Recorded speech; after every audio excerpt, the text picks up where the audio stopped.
अस्सलाम वालेकुम, मैं हूं इंजीनियर खालिद महमूद, आपका फिज़िक्स टीचर। तो बेटा आज हमने 17 चैप्टर पहले हमने क्लास में पूरी तरह डिटेल से पढ़ा हुआ है फिजिकल क्लास में, तो आज हम उसका क्विक रिव्यू करने जा रहे हैं थोड़े से टाइम में।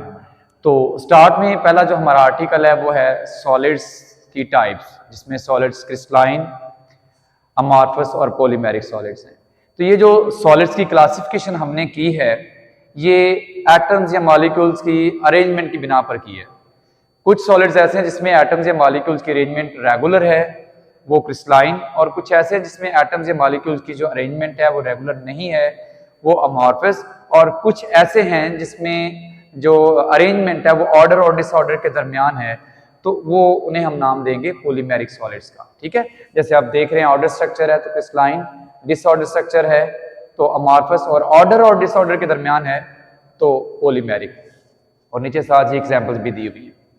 नेक्स्ट हमारे पास आ जाता है stress strain curve. Stress strain curve हम इसलिए पढ़ते हैं ताकि जब मटेरियल को हम डिफॉर्म कर रहे होते हैं तो उसकी जो मैकेनिकल प्रॉपर्टीज हैं उनको हम देख सकें कि डिफरेंट वैल्यू ऑफ स्ट्रेस पर जो मटेरियल है वो किस तरह का बिहेवियर शो कर रहा है। तो ये ग्राफ जो हम ड्रा करते हैं स्ट्रेन और स्ट्रेस के दरमियान, तो यहाँ पर आप देखें पहले O से A तक ये जो ग्राफ है स्ट्रेट लाइन आपको मिल रही है। ये स्ट्रेट लाइन क्यों मिल रही है, इसका मतलब ये है कि जितना आप स्ट्रेस बढ़ा रहे हैं मटेरियल के ऊपर उसी रेशियो से स्ट्रेन भी बढ़ रहा है, यानी कि इस O से A वाले रीजन में हुक्स लॉ अप्लाई हो रहा है। ठीक है, तो उसके बाद अगर आप A से B तक जाते हैं तो यहां पर आप देखें आपको स्ट्रेट लाइन वाला जो प्रोपोर्शन है वो नहीं मिल रहा। स्ट्रेट लाइन का बिहेवियर से वो डेविएशन होगी, यानी कि A से B तक हुक्स लॉ एप्लीकेबल नहीं होगा। मगर इन दोनों में एक चीज अभी भी कॉमन है कि जब A तक आपने स्ट्रेस अप्लाई किया या B तक अप्लाई किया, दोनों केसेस में ये है कि जब आप अप्लाइड स्ट्रेस या फोर्स रिमूव करेंगे तो मटेरियल पहले वाली पोजीशन में वापस चला जाएगा, यानी कि अपनी पहली इनिशियल कंडीशन को रिगेन कर लेगा। ठीक है, उसके बाद ये आप बी पॉइंट देख रहे हैं, इसको यील्ड पॉइंट कहते हैं। ये स्ट्रेस की वो वैल्यू है जो एक मटेरियल बेयर कर सकता है परमानेंट डिफॉर्म होने से पहले तक। तो बी से जब आप आगे जाएंगे उसके बाद जो डेफॉर्मेशन होगी वो परमानेंट डिफॉर्मेशन हो जाएगी, यानी कि मटेरियल अब पहले वाली पोजीशन में वापस नहीं जा पाएगा। जैसे कि वो बी तक आप फोर्स रिमूव करते थे वो पहले वाली पोजीशन में वापस जा रहा था, अब जब आपने बी यील्ड पॉइंट को क्रॉस कर लिया है, अब आप अगर फोर्स रिमूव करेंगे मटेरियल पहले वाली पोजीशन में बिल्कुल नहीं जाएगा। तो ये जो डेफॉर्मेशन है परमानेंट डेफॉर्मेशन होगी। और ये सी पॉइंट जो आप देख रहे हैं ये है यूटीएस, अल्टीमेट टेंसाइल स्ट्रेस, जिसे हम नॉमिनल स्ट्रेंथ भी कहते हैं मटेरियल की।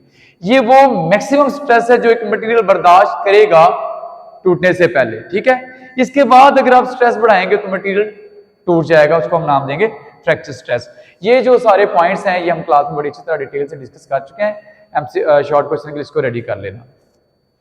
तो नेक्स्ट आ जाता है हमारे पास सेमीकंडक्टर, जिसमें इंट्रिंसिक और एक्सट्रिंसिक सेमीकंडक्टर है।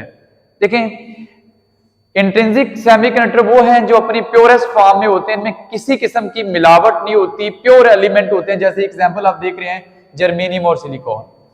दूसरी तरफ देखें एक्सट्रिंसिक सेमीकंडक्टर, मिलावट वाले, कि ये ऐसे सेमीकंडक्टर हैं जो अपनी प्योरेस्ट फॉर्म में नहीं होते बल्कि इम्प्योर फॉर्म में होते हैं, तो इनको हम नाम देते हैं एक्सट्रिंसिक सेमीकंडक्टर।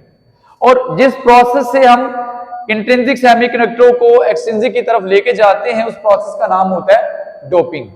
ठीक है, तो एक यहां से बात है कि डोपिंग करने की वजह क्या होती है। उसका फायदा ये होता है बेटा कि जो डोपिंग करने के बाद जो हमें नए मटेरियल मिलता है उसकी जो इलेक्ट्रिकल कंडक्टिविटी है, यानी कि उनकी प्रॉपर्टीज पहले से इनहेंस हो जाती है। डोपिंग करने का ये फायदा है।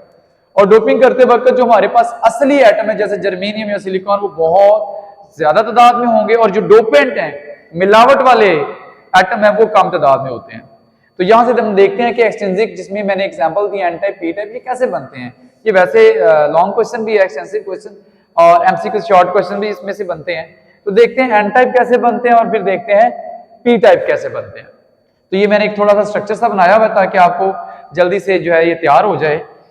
तो एन टाइप में क्या, अच्छा देखें, मिलावट करते वक्त हम जर्मेनियम या सिलिकॉन में मिलावट करने जा रहे हैं, या हम फिफ्थ ग्रुप के एलिमेंट डालेंगे या थर्ड ग्रुप के डालेंगे। तो अगर तो हम जर्मेनियम या सिलिकॉन में फिफ्थ ग्रुप के एलिमेंट डाल रहे हैं तो जो हमारे पास नई चीज बनेगी वो एन टाइप सब्सटेंस आएंगे। अगर हम जर्मेनियम या सिलिकॉन में थर्ड ग्रुप के एलिमेंट डाल रहे हैं तो हमारे पास जो रिजल्टिंग चीज सब्सटेंस आएगी वो पी टाइप आएगी। तो यहां देखें फिफ्थ ग्रुप एलिमेंट को जब ऐड किया जर्मेनियम या सिलिकॉन में तो रिजल्टिंग सब्सटेंस एन टाइप आई। और फिफ्थ ग्रुप के एलिमेंट कौन से हैं ये देख लें, फास्फोरस, एंटीमोनी, ये है। और इनको हम नाम क्या देंगे, डोनर इंप्योरिटीज का। क्यों दे रहे हैं ये आपको मैं बताता हूं। और ये इसकी जो है स्ट्रक्चर हम देखें कि फास्फोरस इसके आउटर मोस्ट ऑर्बिट में 5 इलेक्ट्रॉन है और ये अपने 4 नेबरिंग सिलिकॉन एटम से घिरा हुआ है।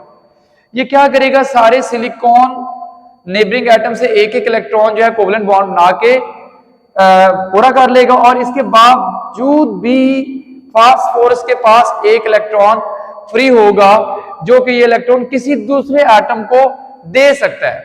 अब क्योंकि सबके साथ बॉन्ड बनाने के बावजूद इसके पास एक इलेक्ट्रॉन अभी भी बच जाता है, ये इलेक्ट्रॉन दे सकता है, इसलिए हम कहते हैं जो फिफ्थ ग्रुप एलिमेंट है ये डोनर इंप्योरिटीज हैं।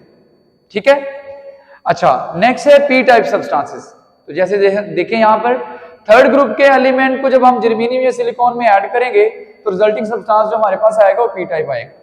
अब थर्ड ग्रुप के कौन से, एल्यूमिनियम, बोरॉन, गैलियम, इनेडियम। अब इसमें हम कोई एक ये लेते हैं, जैसे कि एल्यूमिनियम ले लिया। एल्यूमिनियम थर्ड ग्रुप से बिलोंग करता है, आउटरमोस्ट ऑर्बिट में 3 इलेक्ट्रॉन होंगे और ये 4 सिलिकॉन नेबरिंग एटम से घिरा हुआ होगा। तो क्या होगा कि ये जो एल्यूमिनियम है अपने नेबरिंग सिलिकॉन से कोवलेंट बॉन्ड बना लेगा 3 के साथ, ओके। फोर्थ के साथ अब क्या होगा कि बॉन्ड तो बनेगा मगर यहां पर एल्यूमिनियम के पास एक स्पेस बच जाएगी, होल बच जाएगी। और होल क्या है, डेफिशिएंसी ऑफ इलेक्ट्रॉन या वैकेंसी फॉर इलेक्ट्रॉन, यानी कि इलेक्ट्रॉन किसी और साइड से आकर यहां पर फिट हो सकता है। ठीक है। तो अब क्योंकि एल्यूमिनियम एक इलेक्ट्रॉन एक्सेप्ट कर सकता है इसलिए थर्ड ग्रुप एलिमेंट को हम एक्सेप्टर इंप्योरिटीज भी कहते हैं। तो नेक्स्ट आ जाता है हमारे पास एनर्जी बैंड थ्योरी। ये भी एक्सटेंसिव क्वेश्चन है, इसके different parts as a short question पूछे जा सकते हैं। तो एनर्जी बैंड थ्योरी असल में मटेरियल की इलेक्ट्रिकल प्रॉपर्टी को डिफरेंशिएट करना कि कोई चीज कब इंसुलेटर है, कब कंडक्टर है, कब सेमीकंडक्टर है, इसको डिफरेंशिएट करने के लिए है। तो इसमें थोड़ा सा आपको मैं स्टार्ट में बताता हूं कि स्टेट्स कैसे बनती हैं। देखें, सिंगल इंडिविजुअल एटम के अंदर जो डिफरेंट एनर्जी लेवल्स में इलेक्ट्रॉन पड़े होते हैं, मगर जब सॉलिड बनने लगता है तो बहुत सारे एटम एक दूसरे के करीब आते हैं, बहुत सारे एटम एक दूसरे के करीब आते हैं और एक दूसरे पर फोर्स एक्सर्ट करते हैं, जिसके नतीजे में क्या होगा कि वो जो एनर्जी लेवल है वो मजीद सब लेवल्स में स्प्लिट हो जाएंगे। तो जिनको हम नाम क्या देंगे, स्टेट्स का। और इन स्टेट्स के बारे में ये कहा जाता है कि ये जो स्टेट्स हैं डिस्क्रीट है, मतलब अलग अलग हैं। ऐसे डिस्क्रीट यानी कि अलग अलग लाइनें, but they are so close to each other, एक दूसरे के करीब इतना कैसे लगता है जैसे एक इन्होंने बैंड एक पट्टी बना दी हो। ठीक है। अब स्टेट्स दो तरह की, परमिजिबल और फॉरबिडन। परमिजिबल वो एनर्जी स्टेट है जहां पर इलेक्ट्रॉन पाया जाएगा, मतलब मौजूद होगा, और फॉरबिडन ममनू एरिया, मतलब वहां पर इलेक्ट्रॉन नहीं पाया जाएगा। नेक्स्ट इसमें ये बैलेंस बैंड, कंडक्शन बैंड और फॉरबिडन एनर्जी गैप ये किस तरह कंडक्टिविटी में रोल प्ले करेंगे वो आगे हम देखते हैं। तो ये देखें, एनर्जी बैंड थ्योरी के हवाले से इंसुलेटर, कंडक्टर और सेमीकंडक्टर क्या है, ये अलग अलग शॉर्ट क्वेश्चन भी है, पूरा आ जाए एनर्जी बैंड थ्योरी के साथ तो एक्सटेंसिव क्वेश्चन है। तो इंसुलेटर, जैसा कि इसके हम देखते हैं, बैलेंस बैंड जो होता है इंसुलेटर में बिल्कुल जो है फुल होता है, और कंडक्शन बैंड जो है वो एम्प्टी होता है, क्योंकि कंडक्शन बैंड ही तो डिसाइड करता है। अगर कंडक्शन बैंड एम्प्टी है तो वो चीज इंसुलेटर है, अगर कंडक्शन बैंड में कुछ ना कुछ है, इलेक्ट्रॉन है, तो या वो चीज कंडक्टर है या वो सेमीकंडक्टर है। तो इंसुलेटर में बैलेंस बैंड फुल है, कंडक्शन बैंड खाली है, और फॉरबिडन एनर्जी के बहुत ज्यादा है कि इलेक्ट्रॉन यहां से जंप करके वहां पर आना वो नामुमकिन सी बात लगती है।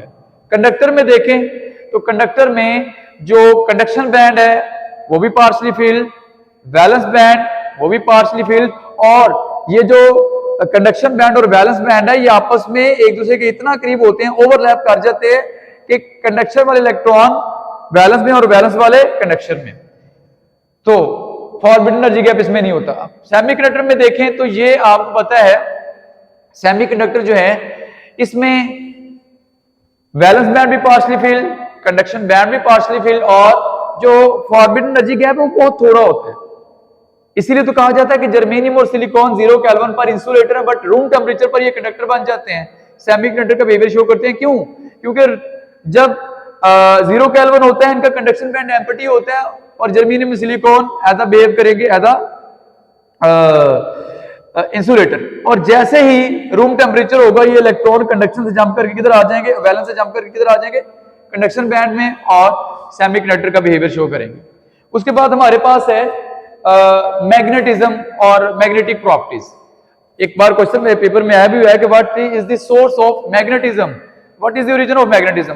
तो मैग्नेटिज्म की जो बेसिक काज होती है वो इलेक्ट्रॉन की स्पिन और ऑर्बिटल मोशन। जैसे हमारी अर्थ जो है वो स्पिन भी कर रही है, स्पिन मोशन भी है, और एक ऑर्बिट में भी मूव कर रही है, ऑर्बिटल मोशन भी है। इस तरह इलेक्ट्रॉन स्पिन भी कर रहा है और न्यूक्लियस के बाहर ऑर्बिट मूव भी कर रहा है। तो दो मोशन है, स्पिन मोशन और ऑर्बिटल मोशन, और यही जो दो मोशन है ये मैग्नेटिज्म की कॉज होती है। अब ये जो इनकी टाइप्स हैं पैरा, डाया और फेरो, ये असल में इलेक्ट्रॉन्स की स्पिन और ऑर्बिटल मोशन की वजह से पैदा होने वाले फील्ड्स के असर पे डिपेंड करता है। अगर इलेक्ट्रॉन के स्पिन और ऑर्बिटल मोशन की वजह से पैदा होने वाले फील्ड एक दूसरे को सपोर्ट करें और एक दूसरे का असर बढ़ा दें तो वो है पैरामैग्नेटिक सब्सटेंस, एग्जांपल प्लैटिनम। अगर मैग्नेटिक फील्ड इलेक्ट्रॉन और ऑर्बिटल और स्पिन मोशन की वजह से पैदा होने वाले जो फील्ड है एक दूसरे को कैंसिल कर रहे हैं, तो जो आपके पास सब्सटेंस आएगी वो डायमैग्नेटिक, कमजोर तरीन मकनातीस होंगे। और फेरोमैग्नेटिक में क्या होगा कि पूरे के पूरे एटम्स ही एक दूसरे के साथ कोऑपरेट करते हैं to give rise strong magnetic effect, तो ऐसे सब्सटेंसेस कहलाएंगी फेरोमैग्नेटिक। सो फेरोमैग्नेटिक सब्सटेंसेस में कुछ हिस्से होते हैं जहां पर एटम्स एक दूसरे के साथ कोऑपरेट करके एक स्ट्रॉन्ग मैग्नेटिक इफेक्ट दे रहे होते हैं, उनको हम नाम देते हैं डोमेन्स। और डोमेन्स में पर डोमेन जो है 10⁻12 to 16 एटम्स होते हैं, और इसी की बिना पर आगे जो है हिस्टैटिस लूप बनाया गया है। तो हिस्टैटिस लूप असल में ग्राफ है मैग्नेटाइजिंग करंट एक्स एक्सिस और flux density on Y axis. ये क्लास में भी आपको बड़े अच्छे से बताया हुआ था। तो इंशाल्लाह नेक्स्ट लेक्चर में मुलाकात होगी बेटा।